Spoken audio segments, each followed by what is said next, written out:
Hello there everyone, so welcome to another faction review. This time we are going to check out on Rohan. Just very hard, very hard. By the way, I already played Rohan, but not on version 1.2. And the previous version, it is basically what I'm going to talk about, because nothing really changed. So I'm going to explain to you why I believe Rohan, so far from all the reviews that I've been doing, it's pretty much the most difficult start possible. I mean, other than, let's say, maybe the Veil of Anduin or something like that, I do, or even some Orc factions that I still have yet to see, but probably they will have some problems. Other than that, I believe that Rohan is pretty much one of the most difficult ones to start with. So, first of all, you have to expand into two different directions. You have to defeat three factions, which are Mordor, Isengard, and the Dunlendings. Of course, Isengard pretty much will be the early stuff. You'll always go against Isengard. I do note that they have three, I believe.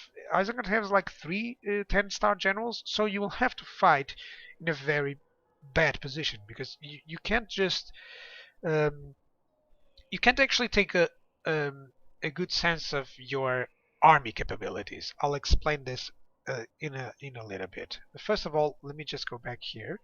So you'll have to destroy Shadow of Mordor, Dominion Rising, and the Dunlending is pretty much you'll have to go all the way here, conquer anything that Dunland has, and that will this creates a problem, because you will always start a war either against the Orcs of Misty Mountains, or you'll start a war against Enudwaith, which Enudwaith pretty much will attack you as soon as possible. Um, so this means that you'll always have another enemy to fight here, and only when you defeat Enudwaith, which takes a long time as you've seen, then you can concentrate on Mordor. Earlier than that, Mordor will probably call out some invasions to Edoras. If they do not, feel lucky. If they cause invasions to Edoras, make anything that you can to cover the city. So you also have one bigger problem, because you have a very early massive battle versus Isengard. I believe I can send out I don't know if I start with an agent. Yeah, I do start with an agent, but he's pretty far away. But basically, Isengard actually starts with a full stack. You need pretty much to send everything that you have towards that.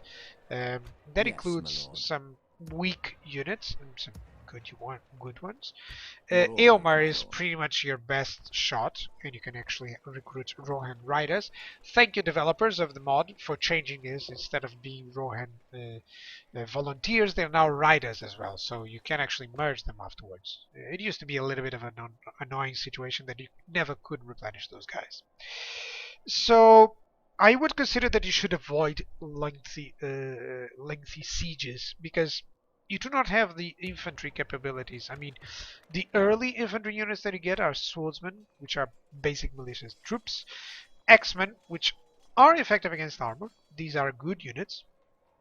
And then you have some Rohan spearmen, which are you gotta consider Rohan spearmen like they're pretty much your bread and butter early on, and these are kind of like the territorial guardsmen, which you will never use in a Gondor campaign. So just think on that, guys. You're actually having to use units that you would never use on a Gondor campaign. So this pretty much is the state of things in terms of the overall Rohan beginning campaign. Now, you of course you have good generals to defend and stuff, but I would always avoid early sieges. Avoid taking the sieges. Just siege and wait for the whole time, which also means the upkeep that we'll be paying there. So you're gonna have problems with upkeep or finances early on. It all escalates to the fact that Rohan will have a lot of trouble trying to siege them out. I would always recommend for you to fight on a defensive position against the Isengard's troops. And if they would like to take on like fold work, for instance, you can all honestly defend pretty much with just militia or just some units there, just to make them pay with the tower shots and stuff. Make sure that you will get, you know, not destroyed, but make sure that you will get some problems with that. Now you do have some gods of Medusa here with Hama, which I would recommend using, of course. Yes, my lord. But basically, all of your generals Your are orders, my lord. cavalry troops. And they are Rohan bodyguards. Of course, these are guys skilled against mounts. These are basically swan knights, honestly, in terms of the bonuses that you will get. And it starts with 4 units of Helmingus. This is also a Helminga unit, by the way, Erkenbrand. He also has the leadership special ability. This is kind of like Gondor's Faramir, by the way. It's kind of the same thing, I like to think of it.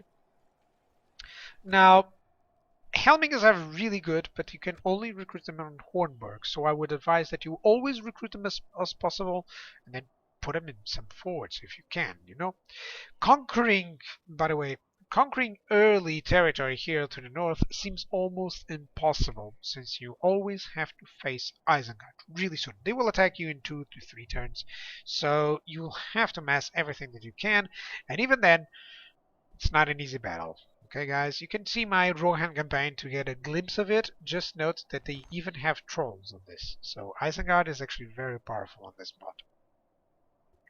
You already have bad marks. I'll explain why I consider you have bad Yes, marks. my lord. You have cavalry. Oh, big deal. Rohan already has cavalry. Come on. If I had a cavalry unit that was good against armor, for instance, that would be cool. If I had a specific archer unit or anything like that, or a very good infantry unit would come in so handy here. But you don't have access to them. I would advise actually trying to send someone as quick as possible to the north, because you'll then get some better mercenaries. But by the time that you have them, you already have good options. So early units, they're really bad except for the cavalry. Like, of course, you can start producing skirmishers.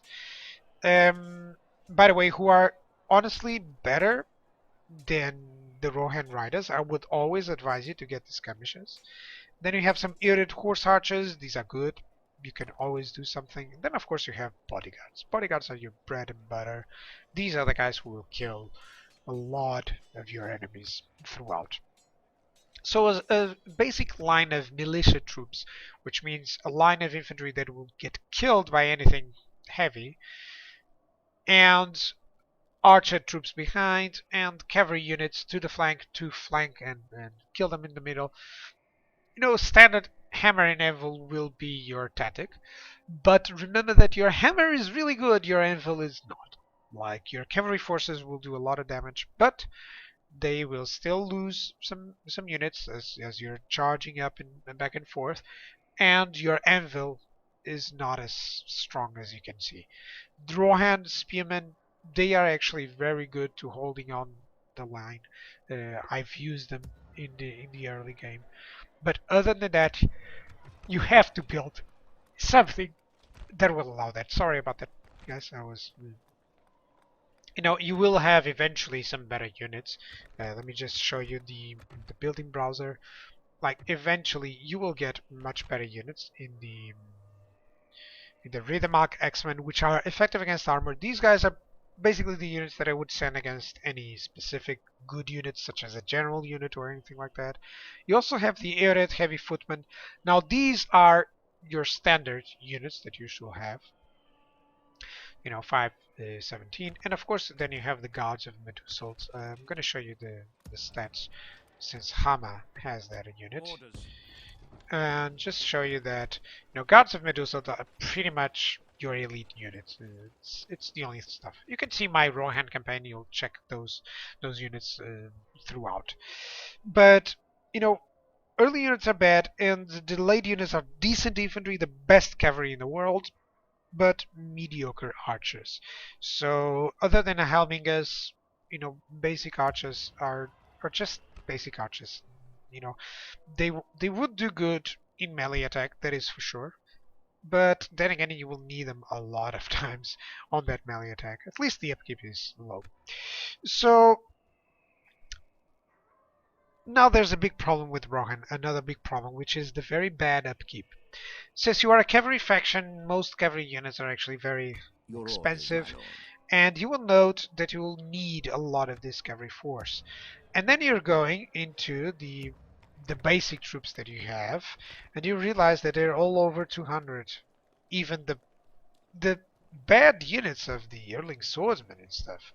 I mean, the militia are inexpensive, but you will never send these guys into the field effectively. I've done a little bit, but always try to move away from early militia. These Rohan Spearmen are a direct upgrade and much better for just, double the price, but more than double the efficiency.